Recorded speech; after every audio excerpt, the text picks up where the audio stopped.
Hey, everybody. We're having to do Facebook Live is having some issues, so I'm going to go ahead and record this. We're going to pretend like we're on Facebook Live. And I'm thrilled to have with me today Lynn Fraser of Stillpoint. And so we're going to continue this conversation about pandemic self-care strategies and other care. So welcome, Lynn. Well, thank you for having me, Teri. It's nice to see you again. Yeah, good to see you Yeah. too. Yeah, we were just catching up a little bit of what's happening in the U.S. and Ohio, my end, and what's happening in Canada and your end, and Right. kind of the Yeah. same thing. It is kind of the same thing. And it's like you were mentioning, it's one of these big events that, we'll look back on. So someone who's a teenager now is going to look back on it many, many decades from now and go, remember when in 2020 we didn't have any school? Right, right. But all of Graduation, us, no graduation, no no, prom, right. yeah.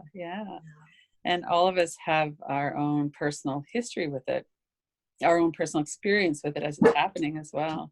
Right. And I know my son is having his children do daily journaling right now to just kind of collect their memories and that they would have that to look back on. And they're also doing daily meditation. So a bit of a different curriculum than school, but still really, really valuable to do. Yes, for sure. We've been taking family walks together with the dogs, and our daughter, who's 13, has been running. She took up running again. She had run track back in fourth grade or something, and she's runs ahead of us, but we can see her, and then she'll turn around and run back. And it's good to see her up and moving, and a lot more time playing Wii bowling together too. Which is fun. That's good too. Yeah, exactly. So tell people about what it is that you do so they can have a sense of who you are. Context of that. So I've been teaching meditation for 25 years and yoga as well. And I work with people healing trauma. So I do a mindfulness-based inquiry practice, the Kiloby inquiries. And, some of it is in group, some of it is individually. When I meet with somebody individually, we're really working on what are the thoughts coming in, like the images and the words, and really what's happening in our body. Right. And then I have a lot of classes as well right now. Ironically, the March and April topic for my Sunday morning classes is peaceful mind. And it wasn't anything on my radar when I set the topic, but what happens in our nervous system and our mind is our nervous system gets charged up when we feel under threat and we are afraid. And then we go into some kind of compensating. We go into fight where we get irritable and angry. And sometimes we turn that against other people, sometimes against ourselves. Or we go into a denial, like a deep freeze of, I can't handle this, it's not happening. I'm just going to go on business as usual. And a lot of the things that we're seeing right now are actually fear responses that maybe aren't the wisest thing we could do. So it's great that you're having this collection of people that are going, this is something we could do instead of kind of being just driven by our nervous system. So that's what I do. I help people with their mind so that they can calm catastrophic thinking and come back in their bodies and be, aware of their breath. I do the morning meditations with online so people can just have a break from what's going on in the mind and come in and relax the body. It's all guided, so you don't have to think it through. I don't leave a lot of spare time there, so the mind doesn't have a lot of time to get going on a big stream of thought, So it's just a lot of stuff around right now. Our nervous systems are highly engaged and frightened, and how can we really calm ourselves? And there's a lot of ways to do that. So it's really helpful. Let's talk about those a little bit. What are some calming strategies people can use? Well, one thing we could do is just do a little practice of it. Do you want to do that? Yes, okay. Absolutely. Right. So there's many things that we can do with our physical body. One of the things, James Gordon just wrote a beautiful book called The Transformation. And he's being interviewed on NBC and 60 Minutes. And he does work with large populations that are traumatized, like after a hurricane, a school shooting, or that kind of thing. And he gets people up shaking. And so he does this soft belly breathing first to kind of tune in, and then shaking. So you stand and you shake through your legs and your hips and up through your arms and shoulders. And he has people do this, like 500, 1,000 people together. And we can certainly do it in our own room. Shanti, just a minute, I'm going to let Shanti out. There you go. I love it when the dogs say hi. Usually Max is here with me saying hi. He's out with the family right now. The dogs are so excited. They're so happy that the whole family's home. They don't know which room to be in. They'll come into one room and then they're like, hi, how you doing? And then they have to go to the next room. Because there's just so many opportunities for people there. Exactly. Yeah, it's awesome for them. Yeah. Cute. So he has these people do belly breathing and then shaking for 7 minutes to some kind of drum music or something. And then a couple more minutes of belly breathing and then dance for 4 or 5 minutes. And so I have a little practice called shaking and dancing on my YouTube channel where people can do it, but you don't need to even do that. You can just do it on your own. So people would shake for a couple of minutes, do some breathing to kind of settle the nervous system. But there's something about shaking. You're on your feet, you're strong through your legs, and you're moving the stuck energy out of your body. And then you go into breathing again and then dancing, which really gets into the joy and a lot of people are very awkward when they're dancing. It's like we don't want people to see us. We're not, right. And so I have a little deck in the forest. I go out there and the only people that ever see me is occasionally a helicopter will fly over. So I can let it rip. Some squirrels are watching, eating their nuts. Yeah. So that would be something that we're not going to go through that now. Of course, we don't have time, but to really think about. I'll go and find it on your YouTube channel, and I'll put it on the Healing Place podcast page. So yeah, and oftentimes I won't even have music. I'll just shake for a couple minutes and then dance. I have a little playlist on my phone. Just really shaking and let everything kind of jiggle loose. I did that for just a few seconds and I caught my breath. There we go. Yeah. And so part of what's happening right now is people are frozen. Yeah. And we're defended. We have that upper back is like this and it's really hard and we're holding our breath and we're not breathing fully. So a lot of these things are for that. But the things that we could do and people listening could do along with us, there's many different breathing practices. So one of them, Peter Levine, trauma expert Peter Levine, talks about using the syllable VU. But the science behind it is that when we exhale up to six seconds or more, that it's enough time to activate the relaxation response. So it downregulates our sympathetic nervous system, which is really on high gear right now because of the threat. And it brings our parasympathetic nervous system in. So let's do that for several breaths. So just breathe in normally. All right. And then exhale. What am I saying? It's VU, V-O-O-O-O. V-O-O, okay. Yeah, so VU. Yeah. And let's just do it together and in our own speed, but yeah.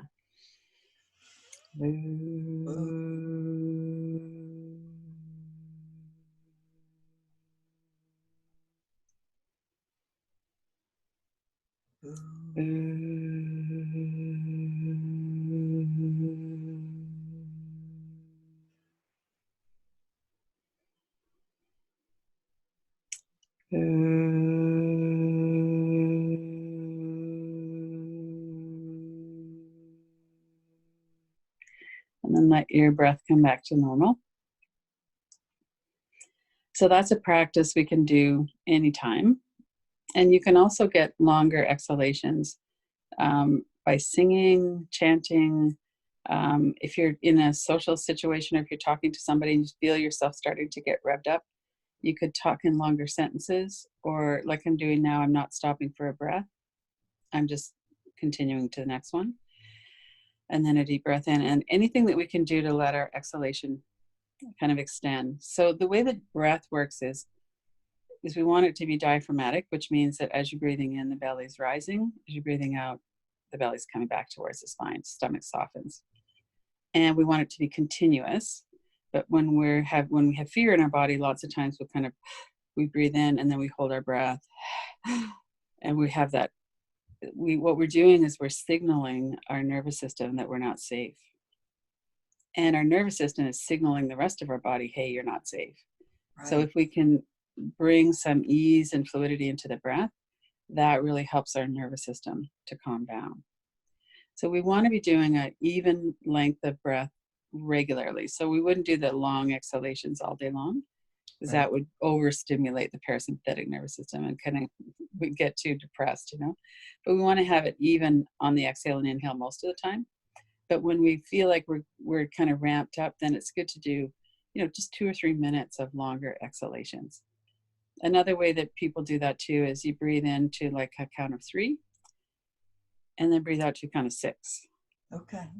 So you just let the breath go. And as you're breathing out, as you're coming to the end of the exhale, really let your shoulders soften, let your jaw soften, your belly soften. So there's a few things that can help just to really regulate your nervous system. And there's alternate nostril breathing, which is another one that is a little weird until you get used to it. A lot of people who are involved with yoga know about that one now. And it's the right nostril on the left side of the brain, the linear side of the brain, is the solar energy in the body. And the left nostril, right side of the brain, is the more creative, receptive energy in the body. And what we want to do is, what we do through these breathing practices is we bring everything to center. So alternate nostril breathing is a bit long to go into here, but if you just look it up, alternate nostril breathing, you'll find the instructions. And it basically involves we close off one nostril and breathe through the other one for a while, and that it balances our nervous system. That's also a good one to do. Yeah. And most people don't know that if you just breathe in through one nostril right now, and then breathe in through the other one of your nostrils has more airflow than the other. Interesting. Yeah. And that switches that would be my left. Okay. So that would be your active nostril. And that switches about every 90 minutes. And it's part of what we're doing with alternate nostril breathing is bringing that to center. So, and there's a whole science of Swaradhara, yoga, and breath. It's really interesting. But for these purposes, just to do, 5 minutes. And again, I have guided ones on my YouTube channel too. Wonderful. It's just really helpful to kind of settle ourselves. And then there are some practices. One of them is called 5, 4, 3, 2, 1. And it works with our senses. You're familiar with that one? I do that. I've talked about that often on the podcast. Yeah. Okay. I mean, it's my favorite. It is my favorite go-to for mindfulness. Right. Yeah. Mm-hmm. And so for people who don't know, they could look that up. But it's basically we look around the room and we see 5 things that we can see, and we say them out loud. I see my plant. I see a window, and then we go through things we can touch, hear, smell, and taste. Yeah. And that gets us back in our body, and it releases us from the grip of some of the catastrophic thinking. Yes, right. And then we have practices that work directly with thought. And one of them is we want to be aware that we're thinking. So usually what happens if someone starts to watch their thought, then we notice there's nothing going on for a minute. Like if you're kind of at the back of your head looking forward, there's nothing going on because we're watching. It's like a kid being watched or something, And then some thoughts will come in. Some of them are words that we hear. Sometimes we see pictures, and pictures could be like a video clip or like a snapshot. So if I was to say, think of the last time you were in nature, somewhere that you enjoyed in nature, you would have a memory come up. Are you kind of seeing something? Yes. Yeah. Yeah. Out of the nature center, right? Yeah. And so it's a mental picture of some kind. Doesn't actually look like a photograph sometimes, but sometimes it does. So we have a mental picture of something, which is fine. But when we're thinking about what's going to happen with the virus, am I going to get sick and die? Is my child going to get sick and die? We have it's a natural function of the nervous system to try and plan ahead so we don't die. But it can get really out of line in terms of it's not helpful for us to be kind of projecting out into the future. What if this, what if this, what if this, and this kind of worst case scenario thinking. So one of the things we do with that is we could put it like it's in a frame. So we want to bring ourselves from being totally absorbed in the picture to noticing that we're looking at a picture. So if you were to put it on the other side of the room on the wall, for instance, you could put it in a frame and you could notice what's in the picture, like the colors, the shapes that make up the picture. And then you could notice also that there's space all around it. So the wall is a certain color, maybe there's a window beside it, you know, whatever it is that's there. And then you could notice also what is the response in your body to that. So if you're thinking about a time when you were in nature that you really love, someplace you love, most often our bodies soften and relax. Our breath gets a bit easier too, right? And so that's a positive example of how the mind and the body are connected. But if we're working with a fearful thought, then what we can do is break the connection on it, break the Velcro on it. And so we would look at that image and look at, there's the image, there's the space around it. And we could just shift our focus, go back and forth.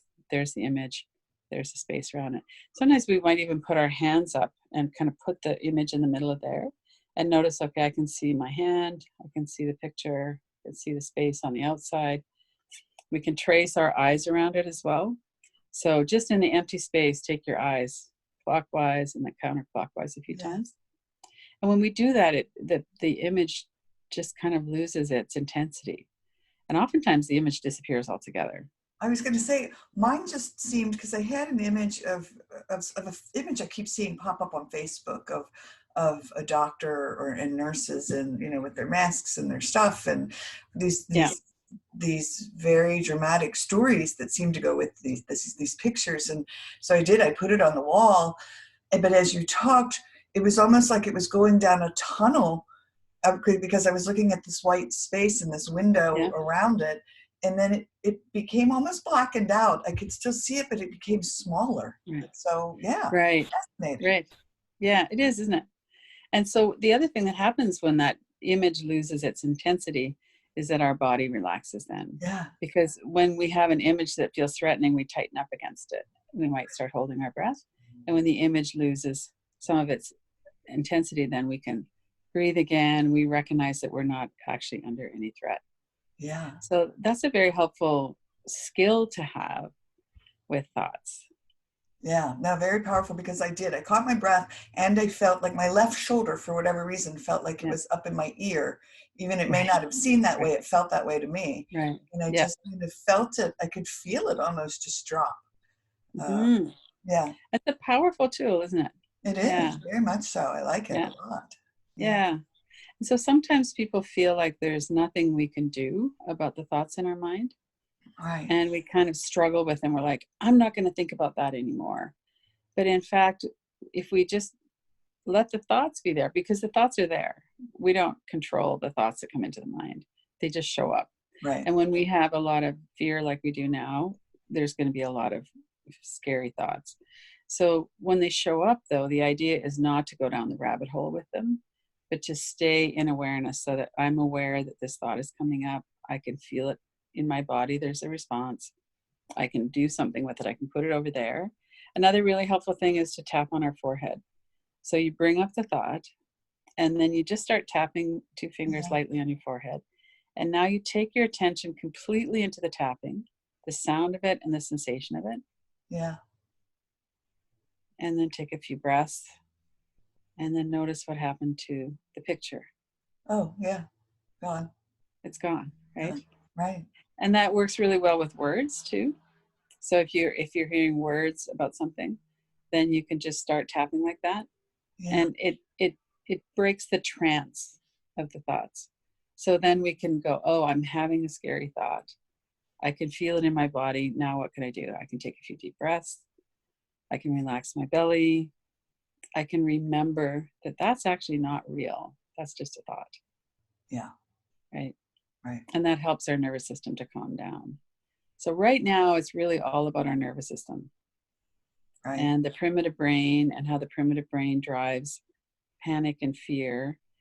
And the other thing that happens too is that a lot of people have unresolved trauma.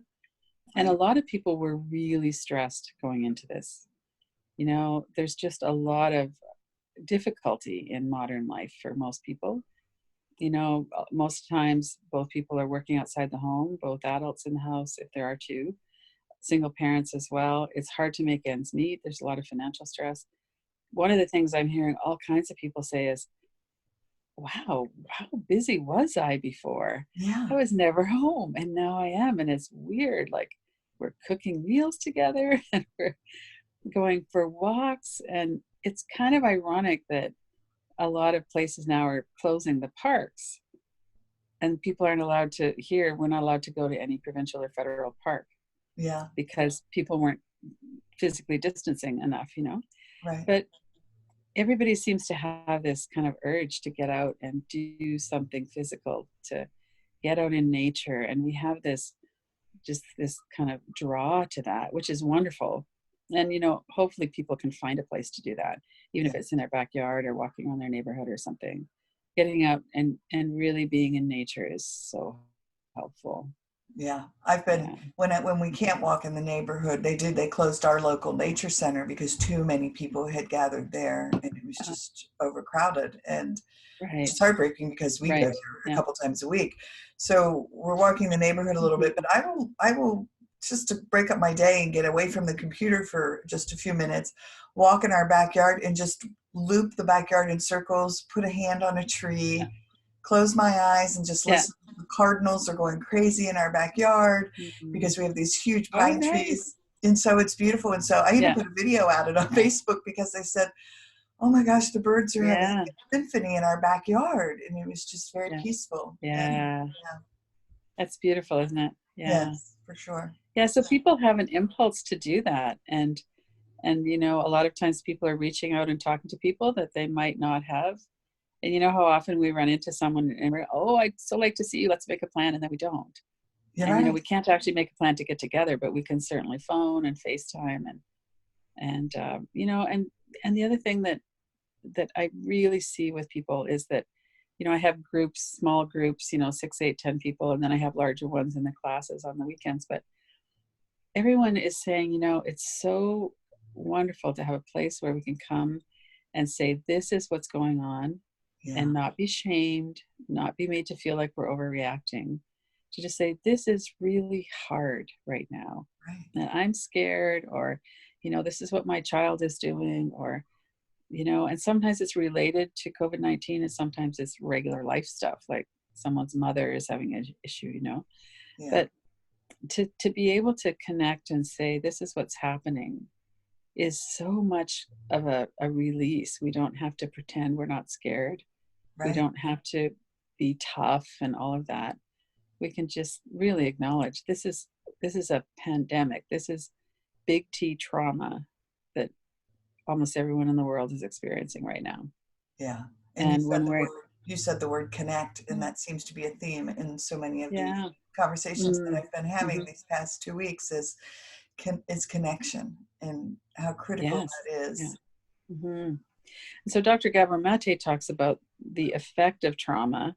And, when we're talking about trauma, we're talking about all kinds of things. It could be, being bullied, or it could be a car accident or a parent with mental illness. There's all kinds of kind of Yeah. ordinary trauma that we experience.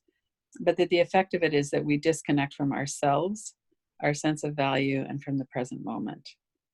And so to be with somebody or a small group of people who we can be ourselves with, and we can connect with them, but we can also connect with ourselves, and Yeah. where it's safe to be who we are and to express who we are. And that really helps us to mitigate some of the effects of the, what's going on in the world and all the fear that's going on right now. So if we're connected here inside, that can be reliable. Other people not necessarily as reliable because everybody has their own nervous system, and they're all, I really think that most people could really use a lot of kindness right now because it's so hard to Yes. maintain our emotional self-regulation right now. Right. But to be able to have places where we can, like this, to come and say, this is what's going on for me, and this is what's helping, and people are playing music and drawing and photographing birds and doing all the things that we're doing, and that's happening too. Yeah. So there's a lot of resilience and gratitude, and this is happening. How can I use this and really kind of wake up to what was working before, what wasn't working before, and move forward with some, mindfulness of who we are and what do we want in life, and what's the meaning, and to be able to help other people through this is part of what makes us, it's part of what helps me. I know that for sure. Yeah. Oh, well, these Hmm. conversations, yeah, I just feel like, Hmm. well, one, I love these connections, but two, Hmm. feeling like I can at least offer something to anyone who's struggling. Yeah. Hmm. But I love what you brought out about the creativity. I'm loving seeing that on social media of Hmm. people saying, "Oh my gosh, my kids and I are, doing these drawings together. We decided to paint, or we've decided, Yeah. you said your son doing journaling with Yeah. his kids, and which is also creative writing. And it's just, Yeah.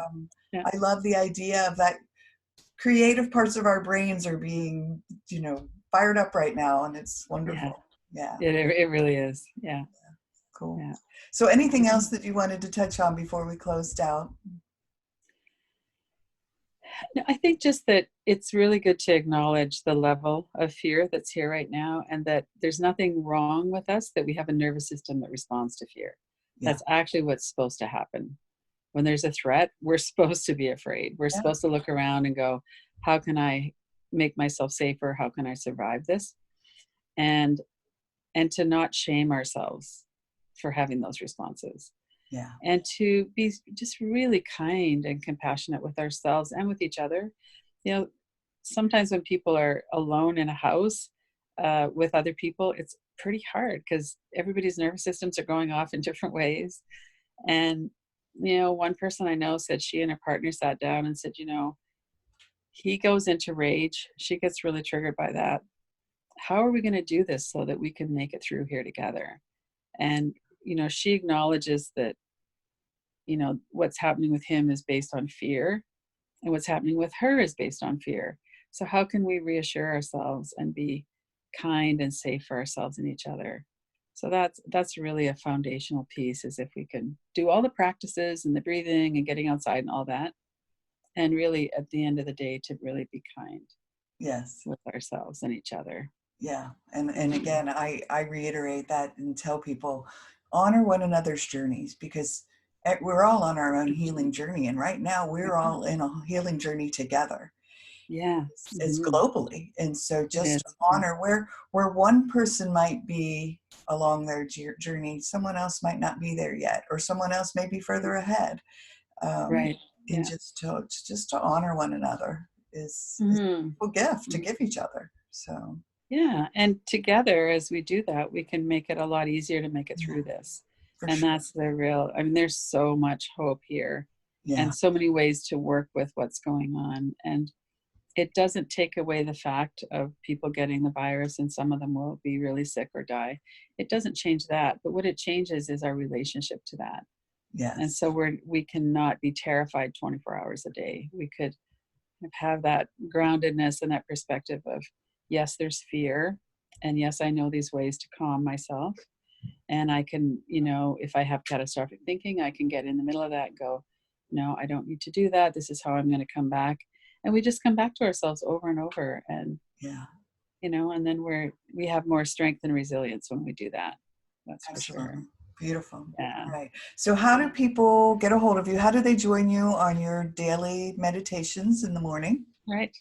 So everything is under Lynn Fraser Stillpoint.com.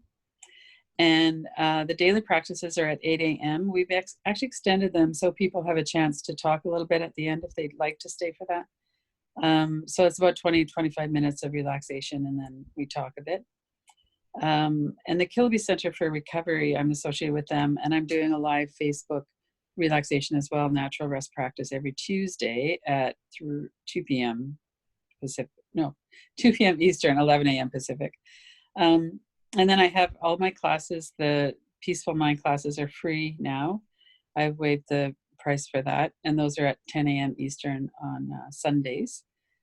So you come, and there's a group of people there that if you want to talk, you can. If you don't want to talk, that's fine too. But all of the educational pieces from that are also on my YouTube channel, And I have a whole playlist of things that help with the COVID-19 and ways to downregulate. And so there's a lot of ways that people can resource that. And there's also a lot of other people that are doing wonderful things online right now. Oh, yeah. Rick Hansen and Tara Brock and a whole bunch of people are doing great things. So to look up some of those resources as well. Mm-hmm. I know.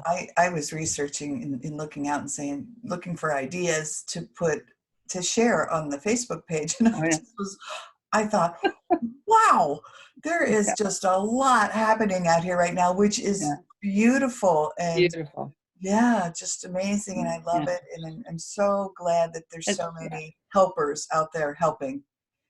And as long as people don't feel like I'm going to miss out if I don't watch them all. Oh, right. Just pick one or two. And right, right. And there's singing and there's chanting online. There's all kinds of amazing things going on online right now. So we don't really have to be isolated, even though we're physically distancing. Exactly. Yeah. I love that. Yeah. All right. Yeah. Well, thank you so much for joining. Thank you. Sharing just a plethora of wonderful information with people. And it's just been a joy. Well, thank you. For me too. It's good to be back. Thank you. Awesome. All right.